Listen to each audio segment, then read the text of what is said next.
Hello everybody, welcome back to the channel. We're going to have a look now at the different parts of a drum. So just a standard drum, standard snare drum at the moment, and we'll just have a look at the different parts that you need to know. So at the top of the drum we have our batter head. Okay, this is the head that you would hit. This is the one that you would strike. You wouldn't do anything else with it except for strike it. Okay, so this one here is the batter head and you would strike there. Next we have the drum hoop itself. So this is that nice shiny chrome hoop that is around our drum head.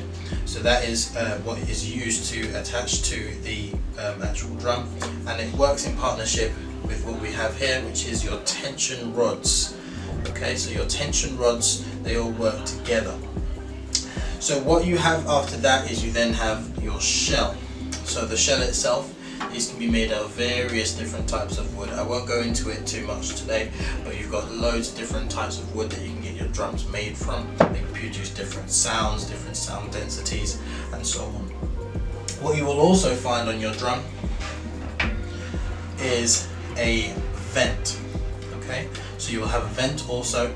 So what this does is once you stroke the drum,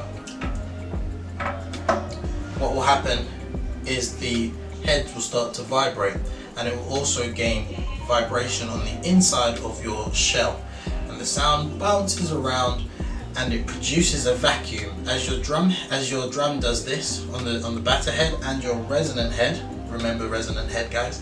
As it moves around on the inside, the air is compressing and it's creating a vacuum, and the air needs somewhere to escape, and that's where the vent comes in. So the air just escapes through that vent.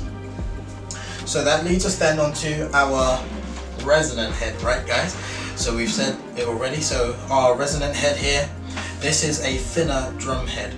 So this only has one layer, whereas your batter head, it has two layers. Okay, so we'll have a layer that's similar like this, and it will also have a coated layer. So this one has got a coated layer on it. Sometimes you do get clear drum heads as well, but they would still have two layers on them as well.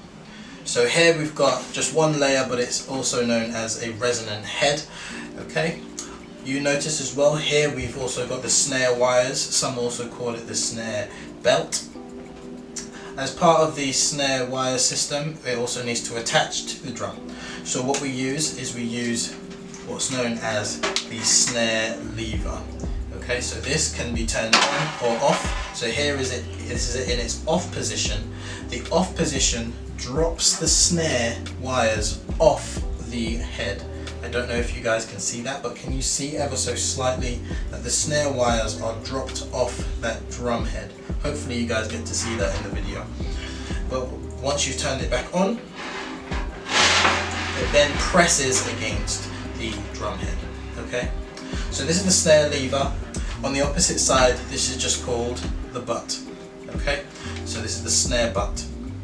That just holds the snare system in one place, whereas you can adjust the whole snare wire system on this side of the snare. Okay, so just to recap, you've got the snare lever, the snare wires or the snare belt. You have your resonant drum head, you have the butt, you have your drum hoop. Okay, we've got those top and bottom. You've got your tension rods, your lugs, and also, if I can find it, your drum vent. Make sure guys that you guys are liking and subscribing to the channel, and I'll see you guys soon.